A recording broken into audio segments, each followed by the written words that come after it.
12 taong lumipas, maraming luha ang nagdaan. Tahimik mang nagkahiwalay, may pangarap pa rin naiwan. Sa bawat ngiti ni Ketinoon, pag-asa'y muling sumisilip. Kahit magkaibang landas ang tinatahak, pagmamahal sa anak ang naglapit. Hindi man madali ang kahapon, may bukas na handang maghilom. Unti-unting nawala ang sakit nang pinili nilang magpatawad at umibig. Minsan ang pag-ibig ay hindi nawawala, sandali lang itong naliligaw ng landas. Mula sa pagiging magulang na magkasama, naging magkaibigan muli sa paglipas ng oras. At nang muling kumatok ang pag-asa, dahan-dahang binuksan ng puso, panliligaw na may respeto't katapatan, patunay na may pangalawang pagkakataon. Hindi minadali ang bawat hakbang, bawat usap ay may paggalang.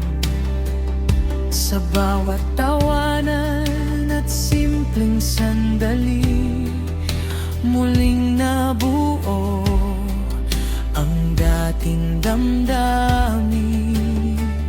Si Cathy ang naging ilaw nila, na nagbigay ng dahilan para lumaban. At sa bawat araw na magkasama, pagmamahal ay muling sumibol. Kung itinadhana, babalik din. Kung totoo, hindi kayang burahin ng panahon. Ang sugat ay naghihintay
12 taon ang lumipas, ngunit ang pag-asa'y hindi namatay.